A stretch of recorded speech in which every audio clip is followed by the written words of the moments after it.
बच्चों, आज के टॉपिक में हम लोग डिस्कस करने वाले हैं सार्थक अंक के बारे में। सार्थक अंक होती क्या है, ठीक है। तो बच्चों, जैसे कोई वस्तु है, मान लीजिए ये पेन है और इस पेन की लंबाई को हमने लिखा, सपोज करिए 12.2 सेंटीमीटर, ठीक है। तो क्या होता है कि ये 12 सेंटीमीटर जो लिखा हुआ, जो 12 लिखा हुआ है, ये बिल्कुल ज्ञात अंक रहता है और लास्ट वाला अंक क्या होता है, संदिग्ध रहता है। लास्ट वाला अंक संदिग्ध होता है। ऐसा मापक यंत्र की यथार्थता के कारण से होता है। तो इसकी यथार्थता के कारण से एक अंक इसमें, ये लास्ट का अंक क्या है, संदिग्ध है, और ये वाला अंक क्या है, ज्ञात है, यथार्थता पूर्वक ज्ञात है। तो कोई भी माप हो, उसका उस माप का जो अंतिम अंक होता है, किसी भौतिक राशि की माप का जो अंतिम अंक होता है, वो अंतिम अंक क्या होता है, संदिग्ध होता है, ठीक है। तो यथार्थता पूर्वक जो ज्ञात होता है और जो संदिग्ध अंक होता है, उसी को हम लोग क्या बोलते हैं, सार्थक अंक बोलते हैं। अब सपोज करिए, मान लीजिए कि एक क्षण कोई है, एक क्षण है ए बी, ठीक है।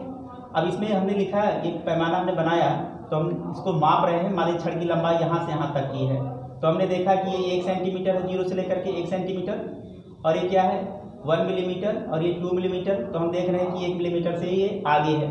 अब इसकी माप को हमने लिखा, तो इसकी माप को हम लोग इस तरह से लिख रहे हैं 1.1 सेंटीमीटर या 1.2 सेंटीमीटर। अब क्या है कि हम ये कंफर्म नहीं है, ये कंफर्म नहीं है कि अब माप जो हमारी दिखाई दे रही है कि 1 मिलीमीटर से ज़्यादा है और 2 मिलीमीटर से कम है। तो राउंड फिगर में लिख दिया 1.1 सेंटीमीटर या 1.2 सेंटीमीटर लिखा हुआ है। तो बताइए कि ये वाली जो माप है, अंतिम अंक जो है इसका, ये तो कंफर्म है, ठीक है, ये तो यथार्थतापूर्वक ज्ञात है, परंतु ये वाला अंक यथार्थतापूर्वक ज्ञात नहीं है, अर्थात ये वाला अंक क्या है, संदिग्ध है। ये वाला अंक क्या है, संदिग्ध है। तो हम क्या देख रहे हैं, किसी भौतिक राशि की माप के लिए अंतिम अंक जो होता है सदैव संदिग्ध रहता है। अब इसी तरह से कोई और जो है मापक यंत्र है, उसके द्वारा इस तरह से लिखा गया 1.23 है ना सेंटीमीटर, किसी माप को लिखा गया। इसका मतलब क्या है कि अब ये वाला अंक, उसका ये वाला अंक संदिग्ध रहेगा, या किसी के लिए लिखा गया 1.231 लिखा गया ऐसे। अब उसका कौन सा अंक संदिग्ध रहेगा, ये वाला संदिग्ध रहेगा, ठीक है। जिस तरह से अब इसमें हमने देखा कि ये अंतिम अंक, ये तो यथार्थतापूर्वक ज्ञात है, लेकिन लास्ट अंक क्या है, संदिग्ध। लास्ट अंक क्या होता है, संदिग्ध। तो इस तरह से इसमें ये वाला अंक क्या होगा, संदिग्ध हो जाएगा। अब ये दशमलव के 2 अंकों तक माप रहा है, तो पर लास्ट वाला अंक किसका संदिग्ध हुआ, इसका भी क्या हो गया, लास्ट वाला संदिग्ध हो गया। तो किसी भौतिक राशि की माप में यथार्थतापूर्वक ज्ञात अंकों तथा संदिग्ध अंकों को क्या बोलते हैं हम लोग, सार्थक अंक बोलते हैं। तो यथार्थतापूर्वक ज्ञात अंक और संदिग्ध अंकों को, दोनों को हम लोग क्या बोलते हैं, सार्थक अंक बोलते हैं, ठीक है। अब हमने पढ़ा हुआ है कि हमारा मीटर पैमाना एक होता है मापने के लिए, ठीक है। मीटर पैमाना क्या होता है, सेंटीमीटर में ही दशमलव के 1 अंकों तक माप सकता है। इसका जो अल्पतमांक होता है, हम ये कह सकते हैं इसका अल्पतमांक 0.1 है। इसी तरह से वर्नियर कैलिपर्स होता है, ठीक है। वर्नियर कैलिपर्स का जो अल्पतमांक होता है 0.01 सेंटीमीटर होता है। पेच मापी होता है, उसका 0.01 होता है। तो हम भी क्या देख रहे हैं कि मीटर पैमाना दशमलव के 1 अंकों तक, ये दशमलव के 2 अंक तो करिए दशमलव के 3 अंकों तक।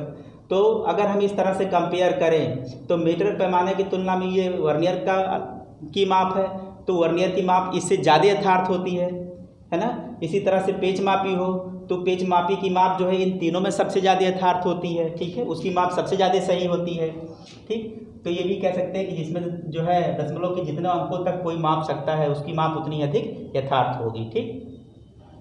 पर इतना कन्फर्म रहेगा, इतना रहेगा कि हमेशा उसका जो लास्ट वाला अंक है वो क्या रहेगा, संदिग्ध रहेगा, ठीक है। तो इस तरह से हम देख रहे हैं कि यहाँ पर ये वाला, ठीक है, इसमें ये और इसमें ये। अब ये दशमलव के 1 अंकों तक माप रहा है, ये दशमलव के 2 अंकों तक, ये दशमलव के 3 अंकों तक, तो इसकी माप सबसे ज़्यादा यथार्थ है, ठीक है। तो जिसका अल्पतमांक जितना अधिक होगा, उसकी माप उतनी ही ज़्यादा यथार्थ होगी। अब सार्थक अंक की डिफिनेशन अगर देनी है तो हमने बता दिया आपको, यथार्थतापूर्वक ज्ञात अंकों तथा संदिग्ध अंकों को हम लोग क्या बोलते हैं, सार्थक अंक बोलते हैं। अब क्या करना है हमको, किसी भी माप में सार्थक अंक की पहचान करनी है। कोई माप हमें दी गई है और अब उसमें हम सार्थक अंकों की पहचान करना चाहते हैं, तो कैसे पहचानेंगे, उसके लिए कुछ नियम है। उन नियम को अगर हम फॉलो करते हैं तो सार्थक अंकों की पहचान कर पाएंगे। पहला यही होगा कि सभी अशून्य अंक सार्थक अंक होते हैं। ठीक है, सभी अशून्य अंक सार्थक अंक होते हैं। हमारे डेसिमल प्रणाली में 0 से लेकर के 0, 1, 2, 3, 4, 5, 6, 7, 8, 9 लेकर के, तो अगर हम 0 को छोड़ दें तो 1, 2, 3, 4, 5, 6, 7, 8, 9 ये सारे के सारे क्या हैं, अशून्य अंक हैं। ठीक है, और ये सभी क्या होते हैं, सार्थक अंक होते हैं। किसी भी माप में अशून्य अंक क्या होते हैं, सार्थक अंक होते हैं। फिर दूसरा क्या है, दशमलव बिंदु की स्थिति का सार्थक अंक पर कोई प्रभाव नहीं पड़ता है। ठीक है, दशमलव बिंदु की स्थिति का सार्थक अंक पर कोई प्रभाव नहीं पड़ता है। जैसे ये कोई माप लिखी गई 1.23 या लिखी जाए 12.3, तो यहाँ पर देख रहे हैं दशमलव इस स्थान पर है, इधर से 2 अंकों पर और इधर से 1 अंकों पर है। तो क्या होगा कि दशमलव चाहे यहाँ हो, चाहे दशमलव यहाँ हो, चाहे दशमलव यहाँ हो, कहीं हो, दशमलव बिंदु की स्थिति का सार्थक अंकों पर कोई प्रभाव नहीं पड़ता। तो आप देख रहे हैं इसमें सभी तो अशून्य अंक हैं और दशमलव एक बार यहाँ पर और यहाँ पे इस दूसरे वाले में यहाँ पर है, तो इसमें भी 1, 2, 3 सार्थक अंकों की संख्या कितनी होगी, 3, और इसमें भी कितनी होगी, सार्थक अंकों की संख्या 3। तो क्या होता है कि दशमलव बिंदु की स्थिति पर सार्थक अंक का कोई प्रभाव नहीं पड़ता है, इस बात को ध्यान रखना है। अब दूसरा क्या है, अगला वाला क्या है, 2 अशून्य अंकों के बीच समस्त शून्य सार्थक अंक होते हैं। 2 अशून्य अंकों के बीच समस्त शून्य सार्थक अंक होते हैं। जैसे हमने लिखा 700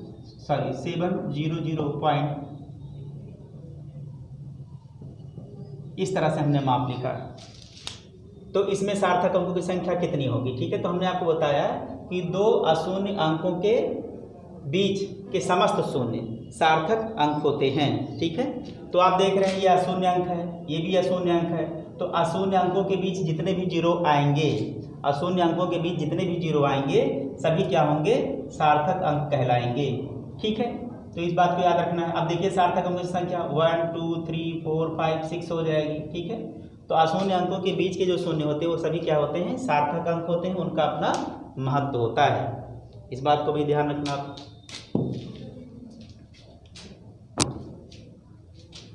फिर अगला है, दशमलव बिंदु के पहले यदि कोई अशून्य अंक ना हो। ठीक है, दशमलव बिंदु के पहले यदि कोई अशून्य अंक ना हो तो दशमलव के तुरंत बाद शून्य को छोड़कर सभी अंक सार्थक अंक होते हैं। ठीक है, जैसे ये लिखा गया। अब क्या है, आप इसमें देखेंगे कि दशमलव बिंदु के पहले यदि कोई अशून्य अंक ना हो। ठीक है, तो यहाँ पर क्या है, दशमलव बिंदु के पहले कोई अशून्य अंक नहीं है, यहाँ पर क्या है, शून्य है। तो दशमलव के तुरंत बाद शून्य को छोड़कर, अब दशमलव के बाद जो शून्य है उनको छोड़ करके सभी अंक क्या कहलाते हैं, सार्थक अंक कहलाते हैं। जैसे अब यहाँ पर कोई जो है अशून्य अंक तो नहीं है, शून्य अंक है, तो इसके बाद के शून्य को छोड़ करके सारे अंक क्या होंगे, सार्थक अंक होंगे। तो अब इस वाली माप में, ऐसी माप में 1, 2, 3 ये सब क्या, 3 अंक इसमें क्या है, सार्थक अंक हैं। तो सार्थक अंकों की संख्या कितनी हो जाएगी, इसमें 3 हो जाएगी। ठीक है, इस तरह से। और फिर अगला हम देखते हैं, यदि दशमलव के पहले कोई अशून्य अंक है, यदि दशमलव के पहले कोई अशून्य अंक है तो दशमलव के बाद शून्य अंक सार्थक अंक है। अगर दशमलव के पहले कोई क्या हो, शून्य अंक हो। अब हमारी कोई माप लिख दी जाए। ठीक है,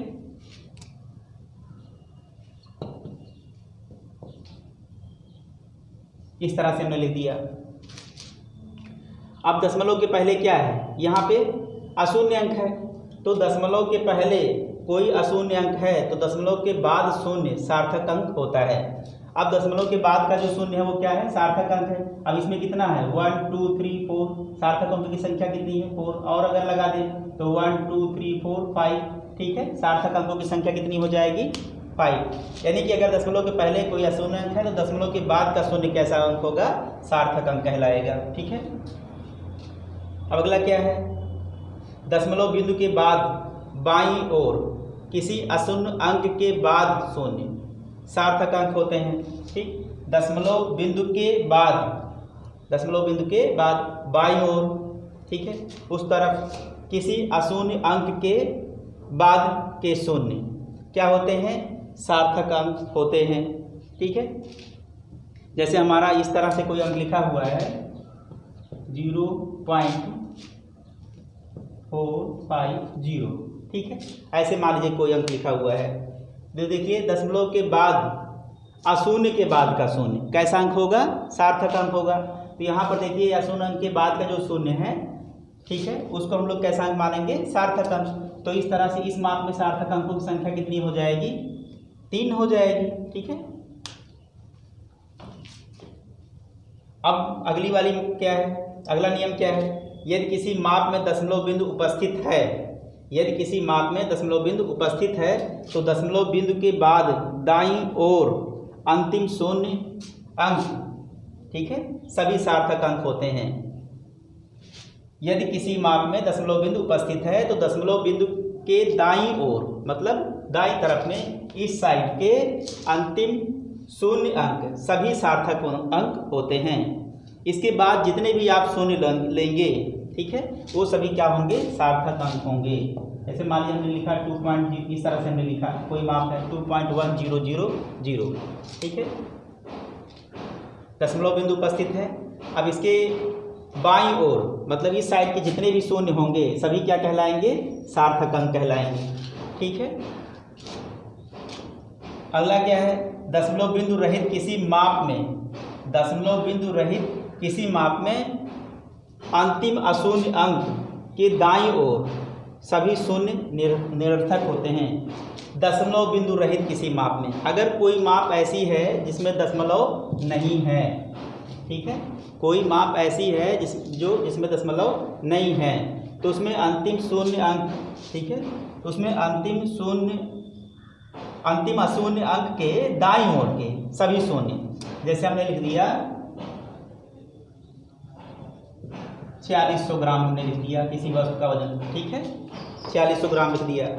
तो इसमें क्या है कि दशमलव बिंदु नहीं है, यहाँ पर क्या है, इसमें दशमलव बिंदु नहीं है। अगर दशमलव बिंदु नहीं है, ठीक है, तो क्या होगा, अंतिम शून्य अंक के दाईं ओर, अभी देखिए अशून्य अंक इधर का जो है शून्य है, इसके इधर का जितना भी शून्य होगा सब कैसा होगा, निरर्थक होगा। अर्थात इसमें इस वाले माप में जो हमने माप लिखी हुई है इसमें ये सारे जीरो, ठीक है, इसमें दशमलव बिंदु नहीं है तो इधर के सारे जीरो कैसे हैं, निरर्थक हैं। अब अगर ये सारे जीरो निरर्थक हैं तो इसमें सार्थक अंकों की संख्या कितनी हो जाएगी बच्चों, 2 हो जाएगी, ठीक है। याद रखना दशमलव बिंदु अगर रहित कोई माप है, ठीक है, अंतिम अशून्य अंक के दाईं ओर के शून्य, ठीक है, ये अंतिम अशून्य अंक है, इसके दाईं ओर का जितना भी शून्य रहेगा सब कैसा रहेगा, निरर्थक होगा, उसे सार्थक अंकों में गणना नहीं की जाएगी। तो ये जो है हमको याद रखना चाहिए, इस तरह से हम सार्थक अंकों की पहचान कर पाएंगे। एक बात और भी है, ठीक है, एक रूल और भी देख लेते हैं। यदि किसी संख्या में 10 की घात हो, यदि किसी संख्या में 10 की घात वाली संख्या है, 10 की घात से गुणा किया गया है, तो इसका सार्थक अंकों पर कोई प्रभाव नहीं पड़ेगा, ठीक है। जैसे मान लीजिए हमने लिखा 4.2 × 10 के पावर 3 लिखा या -3 लिखा, कुछ भी लिखा, तो इसमें अगर 10 की घात से गुणा किया गया है तो सार्थक अंकों पर कोई प्रभाव नहीं पड़ेगा, इसमें सार्थक अंकों की संख्या कितनी रहेगी, 2 ही रहेगी, ठीक है। इस तरह से या हमने लिखा 5.34 × 10 के पावर -7 लिख दिया, तो अभी 10 की घात से जो गुणा किया गया इस अंक में, इसके सार्थक अंकों पर कोई प्रभाव नहीं पड़ेगा, सार्थक अंकों की संख्या कितनी होगी, 3 होगी, 1 2 3 होगी, ठीक है बच्चों। तो इस तरह से किसी भी भौतिक राशि की माप में हम लोग सार्थक अंकों की पहचान कर सकते हैं, और इन पॉइंट्स को अगर आप ध्यान रखेंगे तो सार्थक अंकों की संख्या निकाल पाएंगे कितनी होती है, ठीक है।